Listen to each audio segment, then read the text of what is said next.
Hello, kidney warriors! James here from Dadvice TV, your online kidney health coach, and this is video number 345 of Dadvice TV, where we help empower you through knowledge and education to live better while you happen to have kidney disease. Now, this is a very special episode that we do once a month with a genuine, real renal dietitian. And adding a dietitian to your healthcare team is, in my opinion, one of the best things you can do. Now, what we're going to do is we're going to answer your questions. So go ahead and start typing them in the comments, and we're going to get to as many of them as we can. Now, let me go ahead and bring on our co-host.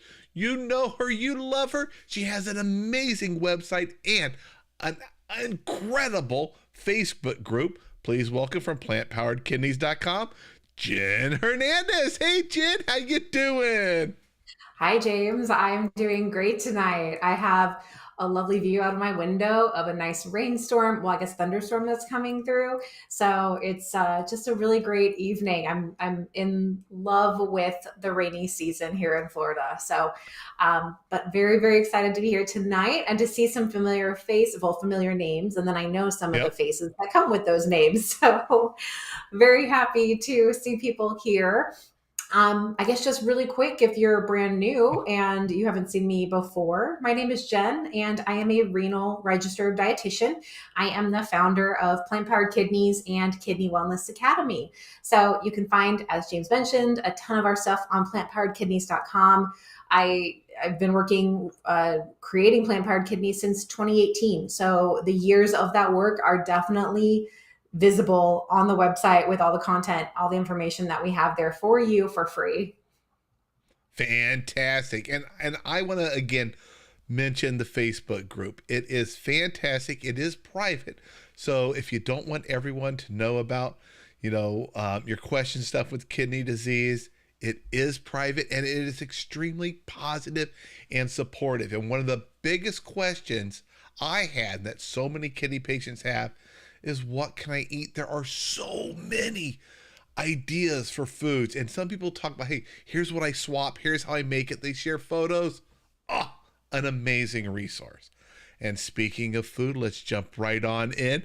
Beverly asked, how important is it to keep a food journal?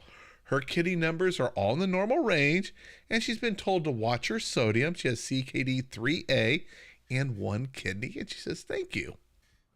Wow. Yeah, that's a really good question. And I mean, I think keeping a food journal is the bottom line is it is incredibly useful. And it's one of the reasons I have a free class that I teach all about the importance and how to use a food journal specifically for kidney health, like the very specific kidney benefits that you can see with food journaling. So again, you can go to plantpoweredkidneys.com for that information on that free class. But I just think that food journaling is so powerful. That being said, I also know that it's really easy to fall into a mindset that like you have to journal all the time, where I don't find that it's always necessary. You don't have to journal every single day all the time, but doing a journal to kind of check in on your normal eating habits is a great way to give yourself and your healthcare provider a good idea of what your normal eating habits are. Because so one of the comments that she had added in there was, oh, I was told to watch my sodium. And I'm thinking like, watch, what does that mean? It's watch it do what? Watch it go up, watch it go down. Like, what are we looking for here? And so the challenge that can come from some of these recommendations, it's almost, it kind of feels unhelpful. And on one hand, they'll say, oh, diet doesn't matter. But then they'll immediately follow it with, just watch your sodium. Like, just do that. Like, well, then, okay, but then diet does matter. So it can be kind of confusing when you're getting these ideas of like, oh, I just need to kind of keep an eye on this, but you don't really know what. But if you use a food journal and you do a couple days with a log, you can give your healthcare provider, your dietitian or your doctor, you say, hey, this is what I'm eating.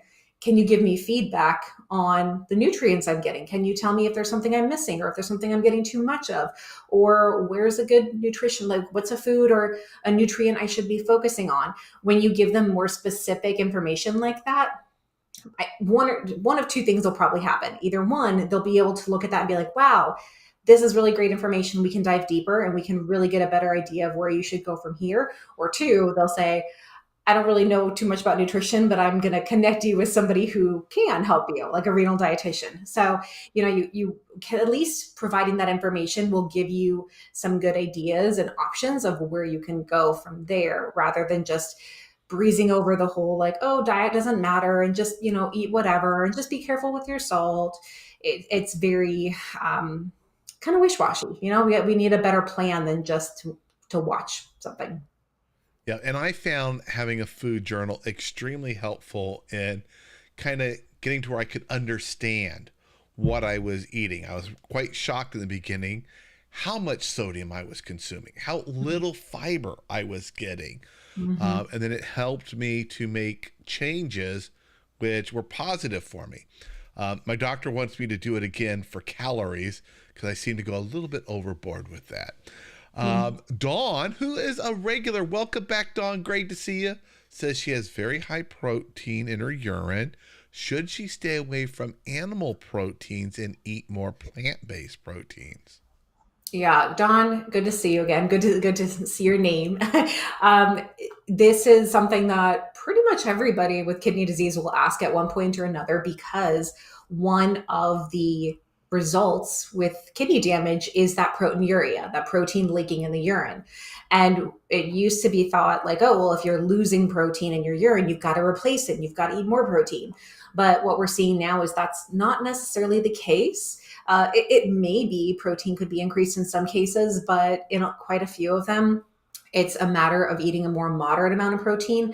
And yes, Dawn, having more plant proteins can be helpful for that. But even beyond being careful with proteins, one of the things that's more impactful or can be more impactful is actually limiting sodium. And the logic, the reasoning behind this is that the higher salt increases the blood pressure. The blood pressure increases the pressure on the kidney filters, and those very delicate kidney filters can be damaged more, which leads to more protein, which is a very big molecule. It should not be coming out of the urine, but that damage results in more protein leaking in the urine. So a low sodium diet is one of the most powerful things you can do to help with reducing proteinuria. And then the other thing, it kind of splits right here. The other recommendation is to really dig into the cause of the kidney damage. Now, there are genetic causes, there are autoimmune causes, but there are situations that are more lifestyle related, diet related. The top two causes of kidney disease are diabetes and high blood pressure. So blood sugar control and blood pressure control. When you can focus on those things, that can help reduce the stress on the kidneys, which can help reduce that protein leaking. So always kind of thinking back to like, what's causing the problem with my kidneys and what can I do? What power do I have within my life to take control and to do something about it? There's some things we can't make changes to, but the things that we can make changes to, what can we do about that? So that's what I like to focus on. But yeah, getting back to the original question, being more moderate, more mindful with protein, switching to plant proteins when you have the choice and it's something that you want to do, that's a really great option. Even doing animal proteins and sticking to smaller portions can be helpful. And that's something I tell a lot of clients too when we talk about being more mindful of protein. It's, the portions that are out there now, it seems like it's cutting back a lot on protein, but it's actually just getting back to eating portions that are normal and not restaurant supersized. So, with everybody putting protein in everything these days, it does feel like such a big cutback on protein, but it's really just getting back to normal, healthy protein intakes. Awesome. And here's a question. Oh, Joan, who has a very low GFR of only 7, she has no appetite and thus does no desire to cook.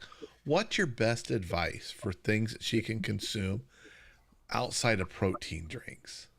Yeah. Oh, Joan, I'm sorry. That's rough. One of the symptoms, especially in later stages, stage 4, stage 5 CKD, is a decline in appetite. And it's not a good thing. It is not a good thing to not have an appetite. This is a symptom of kidney disease and maybe other health things that are going on. But this is a symptom that your body is saying, hey, I'm not doing well, because we know we're doing well when we do have an appetite and our body is ready to take in food.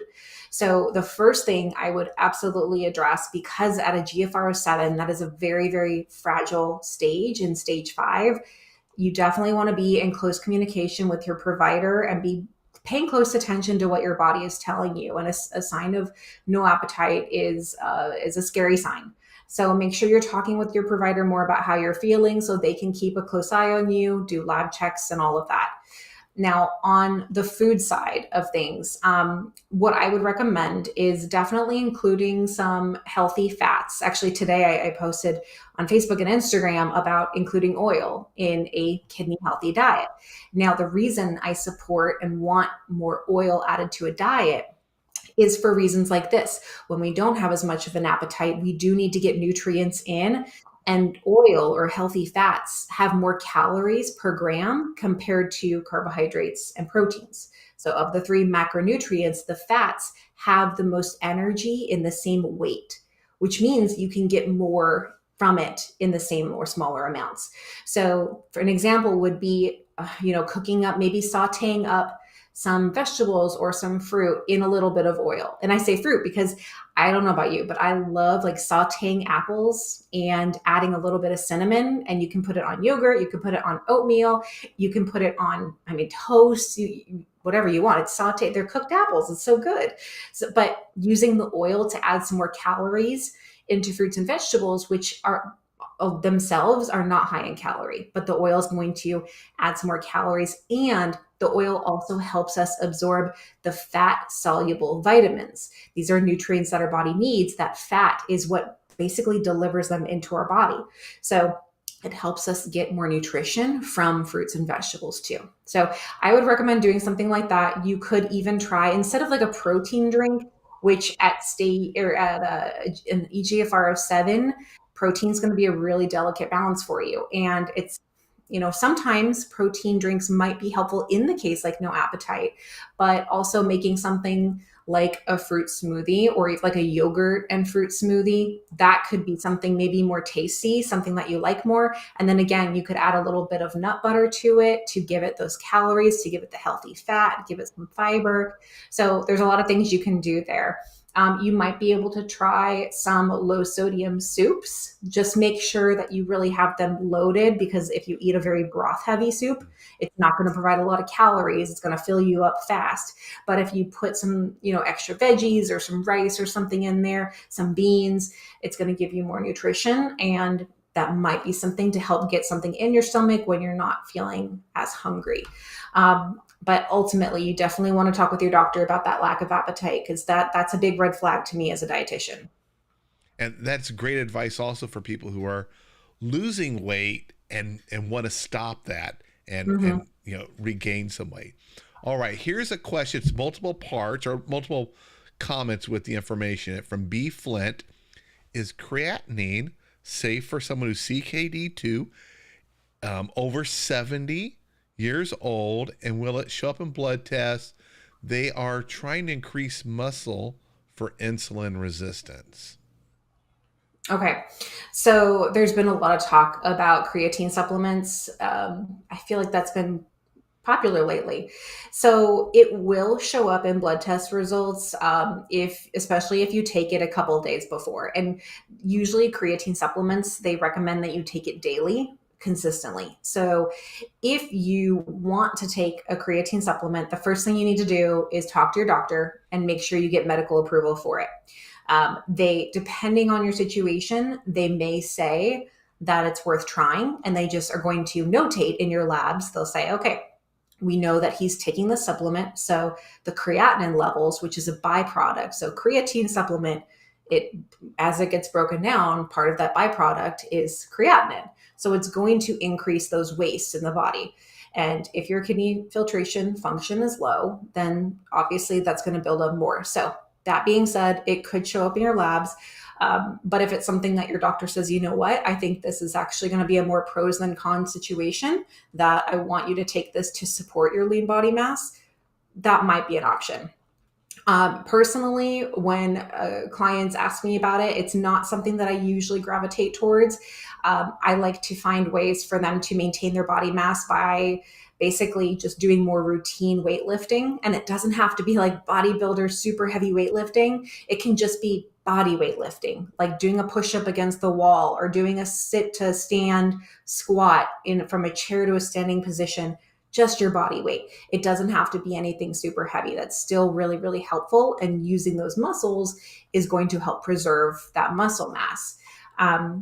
Another factor or consideration in this topic would be that weightlifting, especially heavy intensity, high intensity exercises, can also make changes to your lab results, particularly your creatinine, because creatinine is part of that muscle metabolism waste. So if you're making a lot of changes there, if you're doing a lot, especially in the day or two leading up to your labs, it might reflect differently. So just know that if you do something like that, it might make your labs look a little bit different, and your doctor might say that's okay, as long as we know what the situation is.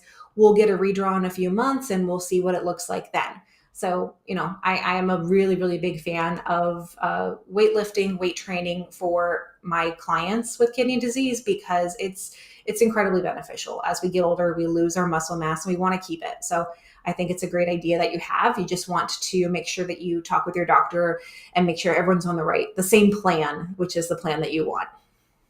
Perfect. Now we have several questions about sodium. One is asking, is it okay to have low sodium chips? They're 3A. Another person asking, on average, how much sodium should a person be having per day? And then there's also questions about what seasonings do you suggest when people are trying to limit sodium? So all those are kind of together Yeah. covering sodium. Yeah, I'm seeing definitely a big trend with sodium here today, which is great. I mean, I think it is something that a lot of people kind of assume, like, oh, I just know to cut out salt and that's it. But it's a bit more nuanced than that, right? Okay, so let's do like a really quick kind of like run through of sodium. So sodium is an electrolyte, and it's a very important electrolyte. Our body needs it. The challenge for kidney disease is how the kidneys are able to get rid and balance sodium.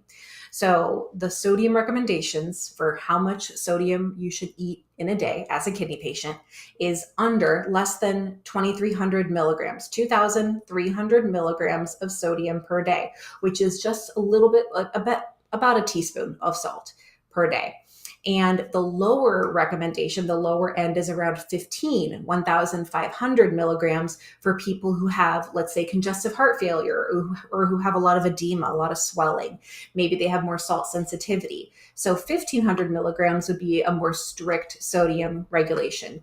Going below that, not necessarily helpful or beneficial, because again, your body still needs the salt. It's just the matter of, how is it balancing the salt?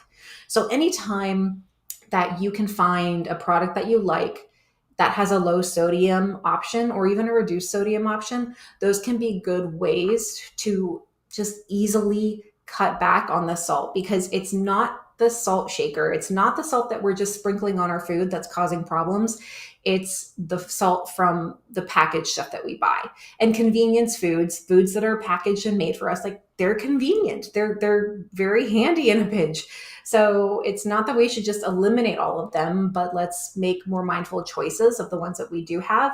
And a lot of grocery stores have multiple options of chips, for example. There's not just like one bag of chips that we're all getting. So you can compare a few of the kinds of chips that you like, and then find the one that has the least amount of salt that you're still going to enjoy. I don't want you to, that's something like for canned beans, when somebody says, oh, I'll do like no salt added canned beans.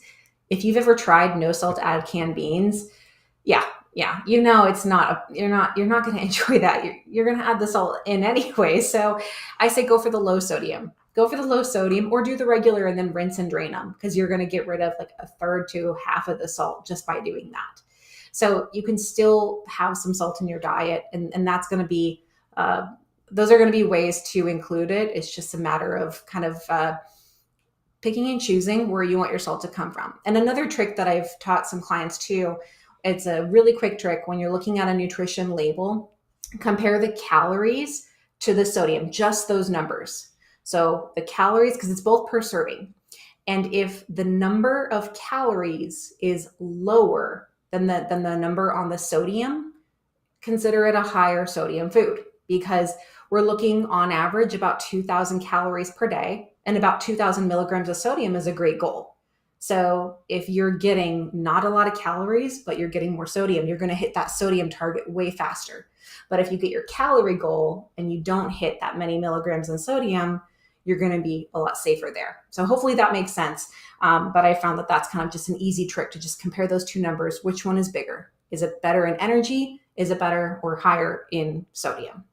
So that's kind of the quick run through of sodium. And I did see another question I wanted to tack on to this because it is related to, and that's the one from Chandler, who asked about low sodium levels. Because that's another really interesting part. Now, this is where it gets even more confusing. So the sodium in your renal panel lab, for example, it's not about the salt that you're eating. This is about the salt balance in your body. But it also isn't really related to just the salt you're eating, because your body keeps, and your kidneys keep a tight regulation on that sodium level. If a sodium level in your blood test result is down, if that's a low sodium level, it's more likely than not, it's related to your fluid balance. And the way that I explain it to clients is, think of it like making Kool-Aid. You have your packet of Kool-Aid, and I haven't made Kool-Aid since I was a kid. So I think it's like a cup of sugar and then like a gallon of water, something like that. I could be way off, but we know that Kool-Aid has this recipe, right? The packet of Kool-Aid, the sugar, the water. If you were to do the packet of Kool-Aid and the sugar and do 2 gallons of water, you're not going to have the same taste. It's going to be diluted. And that's kind of what's going on with the lower sodium, is that you have this amount of sodium, but it's in more water. Okay. And so there's different ways that it can be addressed, whether it's being more careful with fluids, like maybe your body's not able to get rid of the fluids well. And it could be related to dietary sodium if you're truly eating like under 500 milligrams per day of sodium. That might be the case, but it's more likely than not that that's not what's happening if you're eating fine. So all of that to say, just because your sodium and your blood test result is low, it's not a eat more salt to solve the problem. It's a talk to your doctor about what is causing this, because I know it's not low salt. And related to sodium, someone asked, is Himalayan pink sea salt okay? Is one salt better than the other? I'm going to kind of summarize it as that, because that's always a question that pops up. Which salt is best? And you know what? The ones that are best are the ones that have the marketing companies that somehow get in front of us and they tell everybody like, hey, this is the one you have to have. No, salt is salt is salt. It doesn't matter the color. It doesn't matter the location. There's Celtic salt. There's I don't know. There's so many. There's Fleur de Sel. No, salt is salt is salt. Okay. So whatever you want to use it within moderation. And I know it's everyone's least favorite word, moderation, but really that's the case. Like if you're going to eat a vegetable and you're like, this tastes good with a sprinkle of salt, like then use a little bit of salt on that vegetable, because you're getting the vegetable and you're making it enjoyable. So, use what you like in moderation, pay closer attention to the salt that already comes in the packaged stuff that you're purchasing. Now, this one is slightly related to sodium, because I always warn about sodium with these things. Alexis asked, are Boca burgers and chicken burgers okay? Their GFR is 16. I'd also like to tack onto that, what about like those Impossible burgers? They're plant-based. So does that mean they're great for me? Yeah, there's so many like vegetarian/vegan burger substitutes out there now. And ultimately, some of the things that I look at for those, there are some that are okay, but it's again, it goes back to the sodium. It does go back to that because they are finding something to be palatable. They're finding something to be really tasty and something that people would actually say, like, oh, forget the regular cheeseburger. I want the Boca burger. Like, they're trying to make it as tasty as possible, which comes with adding salt. There's other flavors that can be added too, but really salt is what they typically will add more of. So again, I would recommend doing that comparison of the sodium for the calories to see how much sodium are you getting for the energy that it's giving you.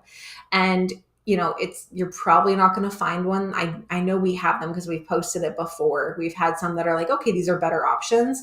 I just I would say, go with the one that you're like, you know what, I like this one. It tastes good. If it has some fiber in it, that's great. And then think of like all the other stuff you can add to the burger, stack on some layers of lettuce and tomato and onion, even some like ketchup and mustard and some mayo too. Like you can add some of this other stuff, but don't think just because they have a label of plant-based that it automatically makes it a better choice.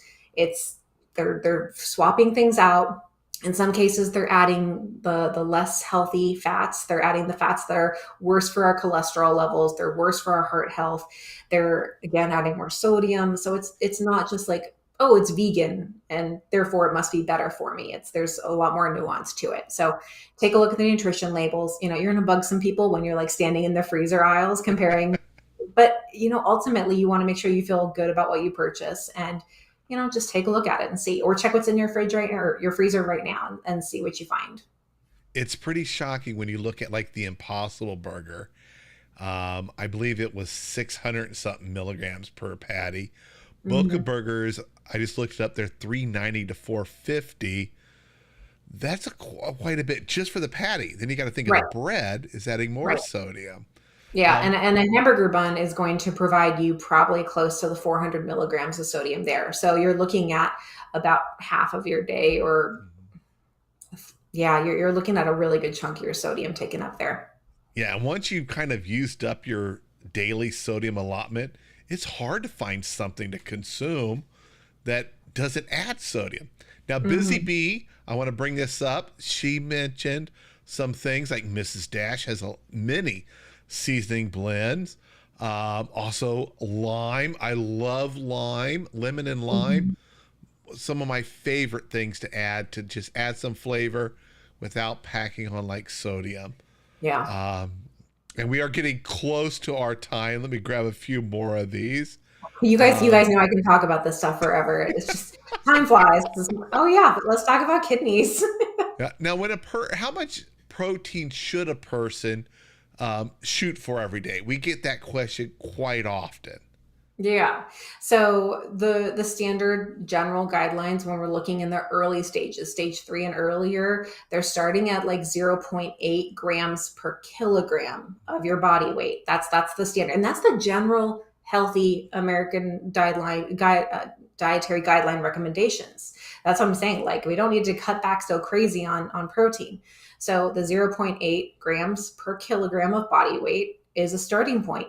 Now, based off of your weight, if you're a person in a larger body or a smaller body, like there are some nuances there, which is why you want to talk with your healthcare provider about like where you're kind of getting this number from and what your goals are, and then connect that to your labs to see what your labs are telling you. But that's a good starting off point. If you go below the 0.8 grams per kilogram, you're falling into the categories of a low protein diet or a very low protein diet if you get super low.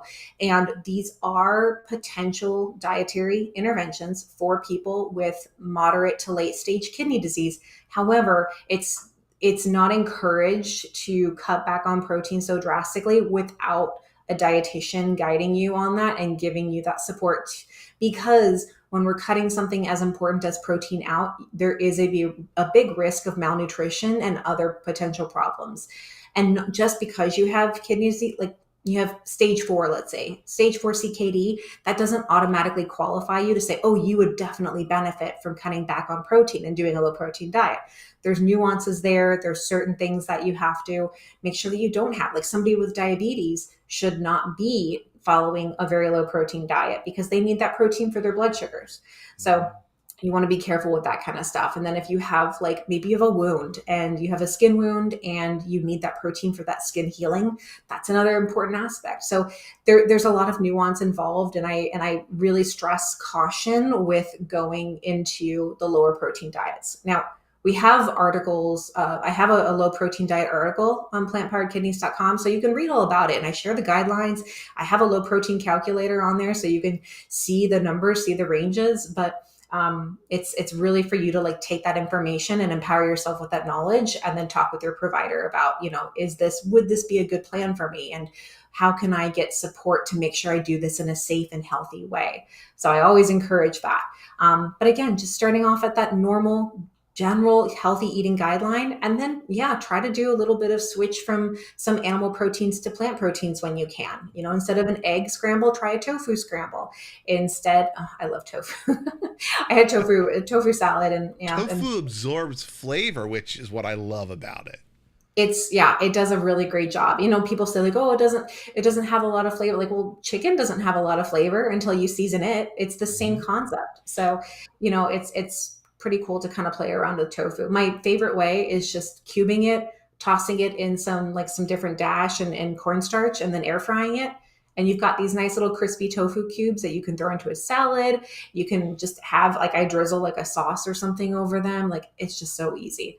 But I think that that's a really good option too. Awesome. Now I want to try to get one more question in here because we are over our time. We have someone new, Savona. I hope I'm saying that. Welcome. Her question is, what are some rice replacements that you can recommend? Okay, so Savannah, hi. Farro and quinoa, excellent choices. Really, really good choices. And this is something too that I think, grain variety isn't as common in America as it is in other cultures and other locations, because we kind of do like rice and pasta, and but there's so many. I mean, farro is probably one of my favorites. It has such a great texture. Then there's barley, and then the quinoa and teff and amaranth, and there's so many grains that are excellent options. In general, like a rough ballpark for a serving, it's going to be anywhere from a half a cup to maybe a little bit over a cup of cooked grain, and that's going to be a pretty good amount for a meal.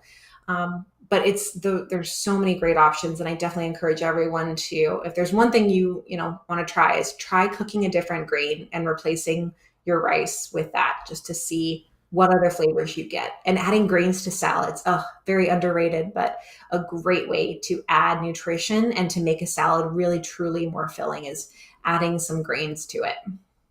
Perfect. All right, our time is up for tonight. Thank you so much, Jen. Always a wealth of information.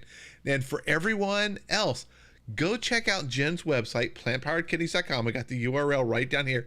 She has an amazing blog. It goes back until to the beginning of time since you started, with so much information about milk. We had several people asking about milk. She has a blog post, I remember, all about milk and the different types of milk. Tons of great information, and it'll also links directly to our Facebook group, which is fantastic to join and extremely helpful. Someone also mentioned right here, Kevin, ground cauliflower. I use that as a rice replacement. I buy it at the restaurant supply store in a big bag already chopped up, so it's convenient for me. But check out Jen's website, check out her Facebook group. Plus, from time to time, she does these great classes.